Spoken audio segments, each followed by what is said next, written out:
반드시 응하리라. 아멘. 오늘 반드시라는 제목으로 우리 잠깐 말씀을 생각해 보기를 원합니다. 하박국에 대하여서 우리 지난달에 한번 정리를 해봤는데, 하박국이 지금 어떤 역사적인 배경을 갖고 있고 하박국 선지자는 어느 시대쯤에 활동을 했었는지 제가 그림으로 표현해 봤습니다. 바벨론 그리고 애굽이, 이집트가 전쟁을 벌이던 중에 그 사이에 고래 싸움에 새우 등 터진다고 가는 길에 있던, 길목에 있던 이 유다가 어려움을 당하게 됩니다. 갈그미스 전투라고 하는 애굽과 바벨론의 전쟁, 두 번째 전쟁 때부터 이 바벨론이 그냥 가지 않는 거예요. 그래서 유다를 건드리고 유다를 공격하고 유다 사람들이 포로로 끌려갑니다. 그래서 첫 번째 포로로 끌려가고 두 번째 포로로 끌려갈 때쯤까지 이 하박국 선지자가 그 당시에 활약을 하고 하나님 말씀에 대언하고 했었습니다. 자, 그러면 11년 후에 완전히 망해요. 완전히 망하기 전 10년 전쯤까지 이 하박국 선지자가 활동을 했다면 그 당시에 왜 유다가 망합니까? 죄가 가득 차니까. 그러면 이제 11년 남은 거예요. 11년이라고 하면 우리는 아직도 많이 남았네 할 수 있지만 하나님께서 보시기에 이 11년은 정말 아무것도 아니거든요. 그러니까 이제 꽉 찬 거예요. 이 죄가 꽉 차서 진짜 여기 목구멍, 아니 뚜껑 열린다 그러면 뚜껑 열리기 직전까지 막 이렇게 보글보글 하는 그런 상황까지 왔다라는 겁니다. 이것이 유다의 영적인 상황이고 정치적인 상황이고 그렇습니다. 어쨌든 죄가 가득한 그 땅, 이제 멸망하기 일보 직전에 한 번 지고 두 번 져서 포로로 끌려가는 그 상황들을 보면서 지금 하박국 선지자가 예언을 하며 하나님 말씀 앞에 서 겸손히 선지자 역할을 감당하고 있던 거죠. 자, 그러면 이 하박국의 구조, 제가 지난달에 봤을 때 구조 이런 이야기는 하지 않았더라고요. 그리고 오늘 이해를 돕기 위해서 구조를 한번 살펴보겠습니다. 하박국의 구조는 두 번의 질문과 대답이 있고, 그리고 선지자가 노래 또는 기도하는 것으로 이루어져 있습니다. 다른 사람들은 여러 가지 이야기를 하지만 제가 우리 성도님들과 크게 이야기할 때 이렇게 셋으로 나눌 수 있는데, 첫 번째 선지자의 질문과 하나님의 대답이 1장에 나오고, 그 1장 하반절부터 12절부터 17절까지의 선지자의 두 번째 질문이 있습니다. 그리고 2장, 오늘 우리가 볼 이 부분들은 바로 하나님의 두 번째 대답, 응답이라고 할 수 있겠죠. 그 다음에 3장, 우리가 잘 알고 있는 대로 내 외양간에 소도 잃어버려 없고 아무것도 없어도 나는 여호와로 인하여 즐거워하리라 하는 부분, 그 부분이 이 선지자의 기도 또는 노래로서 3장을 이루고 있습니다. 자, 그럼 오늘 두 번째 부분에 바로 이 질문과 대답인데, 그럼 도대체 무슨 질문을 했는가? 그래서 오늘 2장의 이 내용은 어떻게 하나님이 대답하시는 건가? 라는 것을 살펴보려고 합니다. 자, 하박국 1장 13절 17절 자막을 보고 화면을 보고 한번 읽어봅니다. 시작. 주께서는 눈이 정결하심으로 악을 참아 보지 못하시며 패역을 참아 보지 못하시거늘 어찌하여 거짓된 자들을 방관하시며 악인이 자기보다 의로운 사람을 삼키는데도 잠잠하시나이까? 그가 무자비하게 멸망시키는 것이 옳으니까? 이렇게 기록을 하고 있습니다. 한마디로 말한다면 질문, 저기 하나님 질문이 있습니다. 하나님은요, 눈이 정결하시기 때문에 악을 못 보시는 분 아닙니까? 다시 말해서 공의로운 분, 정의로운 분 아니십니까? 그런데 하나님, 왜 이 땅이 이렇게 죄가 가득합니까? 어떻게 악인이 형통합니까? 악인이 이렇게 잘 나갈 수 있습니까? 왜 하나님 그대로 내버려 두시는 거죠? 이런 질문이에요. 이 악인은 누굴까요? 유다인들에 보면 죄를 범하는 사람들일 수도 있겠지만, 지금은 이 몇 번에, 두 번에 걸쳐서 포로로 끌려갔다 그랬죠? 그럼 누구예요? 바벨론이에요. 저 이방인들, 하나님을 믿지도 않는 저 이방인들, 저 악인들이 지금 하나님의 백성을 이렇게 막 괴롭히고 있습니다. 우리나라 중일 전쟁 때, 어디하고 어디의 전쟁이요? 중국과 일본의 전쟁. 우리는 그러죠. 일본도 강대국이고 중국도 강대국이에요. 그 두 강대국 사이에 우리가 꼈어요. 그 일본이 일으킨 전쟁이, 일본이 전쟁을 하러 가는데 어딜 거쳐가요? 아니, 배 타고 가도 저쪽으로 가던가 왜 우리나라를 거쳐가? 그러면 거쳐가면서 우리나라 가만뒀어요? 우리나라 사람들을 끌고 가갖고 막 전쟁터에 내보냈다고요. 그런 일을 당했었죠. 그럼 우리나라 입장에선 누가 악인이에요? 일본이 악인이에요. 일본 사람들 왜 가만히 있는 우리나라 사람들을 붙잡아다가 저거가 총알바지 만들고 막 전쟁터에 끌고 가갖고 자기네 전쟁이 왜 우리 사람을 죽게 만드냔 말이에요. 우리가 돈 벌려고, 우리가 뭐 정의를 위해서 파병을 하고 가서 나라를 지켜주자, 이게 아니었다고요. 끌려갔어요. 강제로. 지금 이 하박국이 그런 거예요. 아니, 저기 바벨론하고 이집트, 저 애굽하고 자기들끼리 싸움인데 왜 지나가다가 왜 우리를 괴롭히냐고. 그냥 가지 왜 우리 사람들을 포로로 끌고 가냐고. 근데 하나님, 이게 말이 됩니까? 이렇게 하나님 앞에 좀 따지듯이 여쭙는 거예요. 하나님, 질문이 있습니다. 이 바벨론 악인들이 왜 우리를 괴롭히는 거 그냥 놔두십니까? 이거 괜찮은 건가요? 이렇게 질문하고 있는 것입니다. 여기에 대해서 하나님께서 대답을 하시는데, 우리가 읽었던 2장 1절부터 3절까지인데 1절에 내가 파수꾼이 막 지키는 것처럼 해갖고 어떻게 하겠다? 하나님이 뭐라고 대답하시나? 내가 총각을 다 이렇게 촉각을 막 세워갖고 내가 지키고 들어보겠다. 그런데 하나님이 이렇게 대답하십니다. 뭐라고요? 정한 때가 있다. 종말이 속히 이를 것이다. 거짓 없이 지체될 수는 있지만 반드시 응할 것이다. 이게 뭐예요? 하나님의 묵시예요. 하나님의 묵시가 정한 때가 있고, 하나님의 묵시는 종말이 속히 이른다고 말하고 있고, 하나님의 묵시는 거짓 없이 반드시 응하게 될 것이다. 그러니까 2절에 판에 명백히 새겨라. 사람이 뛰어가면서도 볼 수 있을 정도로 아주 선명하게 크게 써놔라. 그리고 기다리라. 기다려라. 묵시, 그러면 여러분 우리가 들어봤죠? 묵시록 뭐예요? 우리가 알고 있는 대로 계시록을 묵시록이라고 해요. 그럼 이건 무엇과 관련된 거예요? 심판과 관련되어 있는 거고 종말과 관련되어 있는 거예요. 한마디로 묶으면 내가 종말의 때에 심판하겠다 이렇게 하거나 내가 심판하여 종말을 보게 하겠다 이런 거예요. 지금 하박국이 뭐라고 질문했어요? 하나님, 바벨론이 이렇게 하는 거 괜찮습니까? 나는 질문에 하나님께서 묵시를, 심판과 관련한, 종말과 관련한 말씀을 주시면서 얘야, 내가 정했다. 정한 때가 있다. 그러니 종말이 속히 이를 것이다. 저 바벨론 끝날 것이다. 끝장날 것이다. 반드시 응할 테니까 너는 어떻게 하라? 판에 선명하게 새겨서 뛰어가면서도 볼 수 있게 하고, 그리고 너는 기다려라. 사람들에게 선지자니까 어떻게 해요? 여러분 결국엔 하나님께서 바벨론을 멸망시키실 것입니다. 하나님께서 반드시 그렇게 하신다고 하니까 우리가 어떻게 하자고요? 기다립시다, 이 얘기예요. 하나님께 그 말 끝에 이렇게 이야기하십니다. 하나님은 판단입니다. 그림으로 표현해 봤어요. 악인은 교만과 거짓으로 살아가지만 우리가 잘 알고 있는 오직 의인은 믿음으로 말미암아 살아가리라 라고 하는 그 말씀이 바로 여기에요. 의인은 그의 믿음으로 산다. 야, 세상이, 바벨론이, 악인들이 득세하고 잘난 척하고 막 자기 멋대로 살아가는 이 세상 속에서 오직 의인은 그의 믿음으로 살아간다.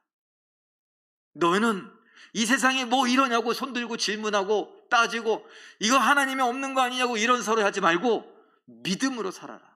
세상이 어떻든지 간에 네 믿음으로 살아라. 하박국 2장 4절 그 아래에 있는 노란 글씨 한번 읽어봅니다. 시작. 의인은 그의 믿음으로 말미암아 살리라. 아멘. 세상이 어떠하든지 의인은 그의 믿음으로 말미암아 살아간다. 가야 하는 것입니다.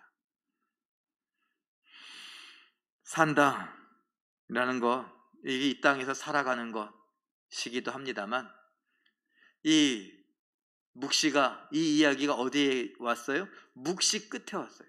그 묵시가 말세 종말의 때가 있고 반드시 응할 것이다 라고 하나님께서 말씀하시는데, 그것은 뭐예요? 바벨론, 잘난 척하는 그들, 지금 승승장구하면서 자기 멋대로 악을 행하고 사람들 괴롭히고 막 낚시를 들여서 막 건져내고 그물을 들여서 막 잡아내는, 마음대로 막 포로로 끌고 가고 잘난 척하는 저 바벨론 끝이 있다 라고 하는 종말이에요. 그럼 악인은 교만과 거짓으로 살아간다는 말은 결국 뭐예요? 자기들의 교만과 거짓 때문에, 자기들의 죄 때문에, 자기들의 악 때문에 이 종말의 이 심판 때에 죽으리라는 거예요. 죄의 삭신 사망, 그것을 맛보게 될 것이다. 그런데 너희들, 의인이라고 하는 너희들은 오직 너희의 믿음, 그 믿음으로 살리라. 살리라, 살아간다 뿐만 아니라 구원받는다 라는 의미까지도 갖습니다. 무슨 의미예요? 말세 종말의 때에 믿음을 보고 그 믿음 때문에 살려주겠다, 구원해 주겠다 라는 이야기죠. 아직 이야기가 다 안 끝났어요. 하나님의 대답은 계속됩니다. 그럼 종말의 때에 뭐가 있는데? 뭐가 반드시 응하는데? 그런 질문을 할 수 있죠. 그때 화 있을진저 시리즈가 있습니다. 화 있으리라, 5가지 시리즈. 주석책들을 찾아보니까 5가지 재앙 뭐 이렇게 나왔는데, 하나님께서 야, 네가 그렇게 물어봤지? 내가 그들을 어떻게 심판하는지 내가 보여주겠다. 화 있을진저. 그렇게 이야기하는데 6절 읽어봅니다. 시작. 자기 소유 아닌 것을 모으는 자여 화 있을진저. 그 다음에 9절에 보니 읽어봅니다. 시작. 부당한 이익을 취하는 자여 화 있을진저. 12절 읽어봅니다. 시작. 피와 불의로 성과 성읍을 건축하는 자여 화 있을진저. 15절 시작. 자기 분노로 이웃을 술 마시고 취하게 하는 자여, 덧붙여서 망신을 주는 자여, 부끄럽게 만드는 자여 화 있을진저. 19절 있습니다. 시작. 만든 우상을 의지하는 자여 화 있을진저. 누구를 두고 하는 말이에요? 바벨론, 너희들 큰일 났다 이겁니다. 너희들 이제 끝장났다 이겁니다. 우리나라에서 뭐 되어지는 일도, 애들끼리 싸울 때 너 죽을래? 뭐 이런 이 정도 해요. 그걸 또 커서 뭐 보고 배웠어요? 깡패들이 하는 걸 배웠죠. 깡패들이 이게 막 죽을래? 막 이러면서 협박을 해요. 정치권에서도 서로 그냥 못 잡아먹어서 안달인 것처럼 협박을 합니다. 그런데 그거 두려워하지 말라고 예수님이 그러시더라고요. 몸은 죽여도 영혼을 죽이지 못하는 자들을 두려워할 필요가 없다. 오히려 두려워할 사람은 누구냐? 바로 몸도 영혼도 죽이고 저 지옥에 가두리는 심판하시는 하나님을 두려워해라. 그런데 하나님이 우리를 사랑하신다고 하니 하나님을 두려워할 필요가 없다. 그럼 저 사람들 두려워할 필요 없다 하는 얘기예요. 그런데 그 하나님이 뭐라고 해요? 화 있을진저. 큰일 났어요. 바벨론 지금 그들은 듣지도 못하고 그들은 아무 생각 없어요. 잘 나가는 것 같아요. 돈도 많이 버는 것 같고 지금 성공하는 것 같아요. 빌딩을 막 올리는 것 같고 막 부자가 된 것 같아요. 그래서 하하하하 웃고 있습니다. 그런데 하나님은 뭐라 그러세요? 화 있을진저. 자기 소유가 아닌 것을 모으는 너 화 있을진저. 부당한 이익을 취하는 너 화 있을진저. 피와 불의로 성과 성읍을 만들고 자기의 아성을 쌓아가는 너 화 있을진저. 자기 분노로 이웃을 술 마시게 하고 함정을 파고 부끄럽게 만드는 너 화 있을진저. 너희가 손으로 만든 우상을 의지하는 자, 하나님을 경외하지 않는 너 화 있을진저.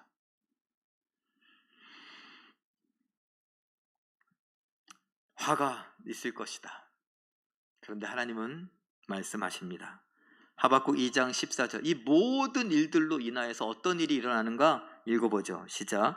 물이 바다를 덮음같이 여호와의 영광을 인정하는 것 지식이 세상에 가득함이니라. 이 말은요, 바벨론의 성공도, 바벨론의 실패도, 바벨론에 대한 모든 것도, 지금 되어지는 모든 것도 하나님의 섭리요, 하나님의 허락하심 때문에 가능한 일이다. 결국은 이걸 알게 될 거다. 바다는 뭐예요? 물이잖아요. 물이 바다를 이루어요. 가득 채워서 바다가 됐어요. 하나님의 영광을 인정하는 것, 하나님의 영광을 아는 지식, 이것이 세상에 가득 차게 될 것이다. 꼭 물이 바다를 이루는 것처럼, 이 지식들이 모여서 가득 차서 바다를 이루는 것처럼 그렇게 누구나 다 알게 될 것이다. 언제요? 하나님이 정한 때에, 그리고 하나님께서 이제 심판하실 그때, 반드시 응하리라 했던 그때에 이 바벨론과 관련하여서 알게 될 것이다 라고 말씀하십니다. 하박국 2장 20절 말씀도 우리가 생각해 봐야 되는데, 왜? 아니, 자기 손으로 만든 우상을 섬기는 자들에 관하여 이런 이야기를 하십니다. 끝에 시작 읽어봅니다. 오직 여호와는 그 성전에 계시니 온 땅이 그 앞에서 잠잠할지니라 하시니라. 이 말은 도대체 갑자기 왜 튀어나왔는가? 아니, 앞에 이야기들을 보면 알아요. 그 아래 제가 그림으로 표시해 봤어요. 너희는 우상을 숭배하지, 아까 우상 숭배하는 자들이여 너희들 화 있을진저 그랬잖아요. 그 우상과 관련해서, 우상은 유익하게도 못하고 깨닫지도 못하고 일어나지도 못하고 교훈을 베풀지도 못하고 생기도 없고, 그런 우상을 너희가 의지하니까 너희에겐 화가 있는 것이지, 오히려 여호와는, 묵시를 주신 여호와는 모든 능력이 있을 뿐만 아니라 모든 것을 하실 수 있다. 그러니 그 하나님이 성전에 계시니 너희들 조용해라, 다른 소리 하지 말아라, 이렇게 이야기하는 것입니다. 자, 오늘 이야기들은 이 정도로 이렇게 다 정리가 돼요. 그럼 무슨 이야기를 하고 싶은 것이냐? 하나님께서, 야 하박국 선지자야, 네가 질문했지, 이 바벨론이 이렇게 되는 게 합당하냐고. 네, 질문했습니다. 넌 왜 그렇게 질문했냐? 우리가 이렇게 당하고 있는데 너무나 힘듭니다. 너무나 괴롭습니다. 그래, 잘 생각해 봐라. 악인이 형통한다는 건, 그거는 이제 풍전등화와 같다. 곧 심판을 당할 것이다. 내가 심판할 것이다. 내가 그 사람들 잘한다고 이러는 게 아니다. 너희의 잘못을 깨닫게 하기 위해서 그들이 흥하는 것을, 그들이 막 공격하고 이기는 것을 내가 허락했을 뿐인데, 그들 결국은 자기들 죄 때문에 심판을 면치 못하게 될 것이다. 넌 뭘 배우니? 넌 내 이 이야기에 대해서, 내 대답에 대해서 뭘 배우니? 하나님이 이 땅을 다스리신다는 걸요. 그래? 그럼 어떻게 해야겠니? 하나님께 돌아가야죠. 그래, 나에게 돌아와라. 하나님께 돌아온다는 건 뭡니까? 아까 우상숭배와 관련해서, 우상들은 보지도 못하고 깨지도 못하고 깨닫지도 못하고 어떤 유익도 주지 못하고 일어나지도 못하고 교훈도 베풀지 못하고 생명도 없고 그런데 너희 계속 우상 숭배할래? 지금으로 말하면 돈이 최고라고 할래? 돈이 어떻게 구원을 가져다 줄 수 있겠냐? 아니요. 그런데 왜 돈 그러고 있냐? 왜 네 인생의 90%는 돈 때문에 웃고 울기도 하고, 돈 때문에 행복하다고 그러고, 돈 때문에 불행하다고 그러고. 왜 그러냐? 나는 나에게 돌아와라. 돌아온다는 건요, 뭐예요? 하나님께 맡긴다는 거예요. 하나님을 믿는다는 거예요. 오직 의인은 믿음으로 말미암아 살리라. 예, 믿음으로 살아라. 세상 모두가 다 우상숭배에 빠져도, 세상 모두가 다 악인이어도, 세상 모두가 다 불의를 행해도, 세상 모두가 다 하나님 없는 것처럼 살아도, 세상 모두가 돈 해도 넌 나를 의지해라. 그게 나에게 돌아오는 거다. 하박국의 직업, 직분 뭐죠? 하박국 왕이에요? 하박국 선지자잖아요. 선지자의 역할이 뭐라 그랬어요? 죄를 지적하는 거예요. 아이고 아이고 아이고 이게 아니라 여러분 그러면 안 됩니다. 그건 죄입니다. 죄를 알려주는 거예요. 그것이 끝이에요? 아니에요. 죄를 졌으니까 회개해야 한다. 돌이켜야 된다라는 것이죠. 돌아오십시오. 하나님이 기다리십니다. 돌아오십시오. 회개하십시오. 그 다음에 뭐예요? 살 길을 제시하는 거예요. 살 길을 제시한다? 그게 뭡니까? 우리가 하나님 말씀을 따라 살아야 합니다라는 것을 안내하는 것이죠. 하박국 선지자가 이 글을 쓰면서 오늘 우리에게 알려주는 건 뭡니까? 바벨론과 같이 지금 세상에서 잘난다고 잘난 척하며 승승장구하고 돈 많이 벌었다고 성공했다고 높은 자리에 올라갔다고 자기들은 행복하다고 사진을 찍어서 여기저기 자랑하고 막 그러는 수많은 사람들 속에 살아가고 있는 너도 그들처럼 그렇게 살려느냐? 너는 어찌하려느냐? 나에게 돌아와야 하지 않겠느냐? 나를 의지해야 되지 않겠느냐? 그래서 하나님의 선언, 하나님의 약속을 제가 준비해 봤습니다. 이사야 14장 24절 읽어보죠. 시작.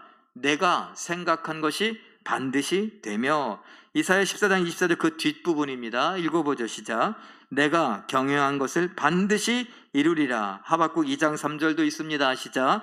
비록 더딜지라도 기다리라. 지체되지 않고 반드시 응하리라. 요한계시록 22장 6절이 있습니다. 시작. 하나님이 그의 종들에게 반드시 속히 되어질 일을 보이시려.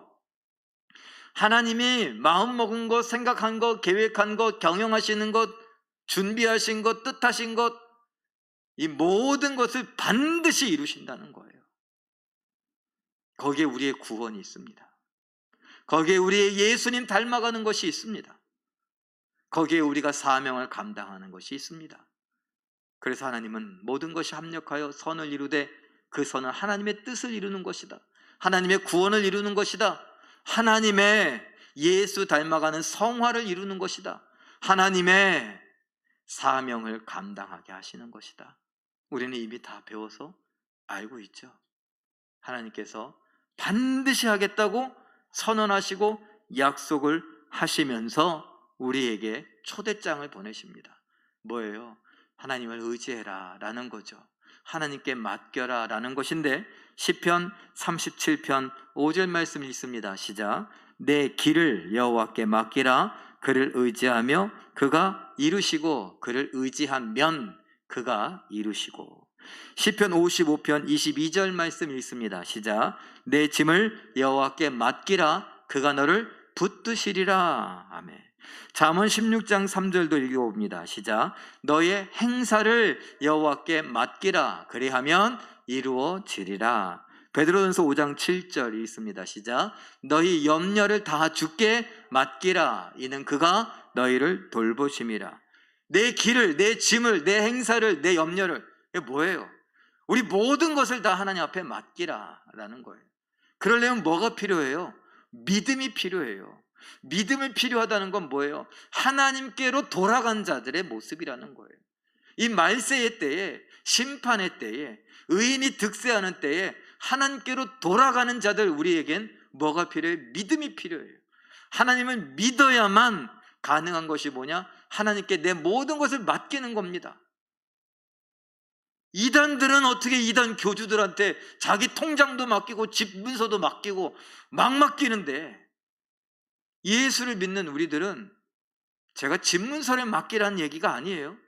통장을 맡기라는 얘기가 아니에요. 우리 인생 자체를 하나님 나에게 통장도 주시고 집도 주시고 나에게 건강도 주시고 나에게 배우자도 주시고 자녀들도 주시고 부모도 주시고 나에게 꿈도 주시고 건강도 주시고 용기도 주시고 의지도 주시고 믿음도 주시고 구원도 주시고 모든 것을 주시는 하나님이신데 그 하나님께 내 인생을 맡기는 거예요. 내 모든 것을 맡기는 거예요. 하다못해 걱정은 내가 하는 거잖아요. 걱정도 팔자라고 내가 하는데 그 내가 하는 걱정도 하나님이 좀 해주세요. 나는 모르겠어요. 그래서 우리는 하나님께 맡겨버리니 뭘 가져요? 걱정, 염려가 아니라 평강을 누리는 거죠. 꿈 같은 얘기입니다. 식사하면서 임 목사님하고도 이야기했지만 솔직히 저도 잘 안 돼요. 이게 언제쯤 다 완성될까? 제가 말씀을 생각해 보면 알아보면 우리 죽을 때쯤에, 아니 부활해서 하나님 앞에 갈 때쯤 예수님하고 딱 똑같아지는 영화의 단계에 이르면 그때 이게 아마 다 잘 될 거예요. 근데 그 전까지는요, 우리가 생각했던 것처럼 완벽하진 않아요. 왜? 과정이니까. 건물로 따지면 공사 중이고 어떤 제품으로 따지면 조립하는 중이니까 아직 다 안 됐어요. 그러니까 뭐가 이렇게 좀 부족해요. 아직도 걱정거리가 여전히 있어요. 근데 계속 걱정만 할 거냐고요. 계속 염려만 할 겁니까? 계속 돈 할 겁니까? 계속 아이고 할 겁니까? 믿음을 갖고 산다는 건 하나님을 믿는다라고 한다는 거, 하나님께 돌아간다, 하나님을 의지한다. 그러니까 하나님 앞에 기대는 거예요. 하나님께서 보혜사를 우리에게 보내셔서 그 또 다른 보혜사가 예수님과 똑같은 성령을 이야기한다고 배웠잖아요. 그 성령님이 각 사람에게 임하셔서 예수님을 느끼게 해요. 그리고 그 성령님께 기대는 거예요. 보혜사, 기대라고, 가까이 와서 부르는 자라고 제가 설명드렸잖아요. 보이지 않아서, 그러니까 믿음이 필요한 거예요. 보이지 않으니까. 솔직하게 저도 잘 안 된다고 했잖아요. 그게 다 우리 인간들의 모습이에요. 우리 사람살이, 인생살이에요. 그렇지만 믿음을 가진 사람들은 포기하진 않아요.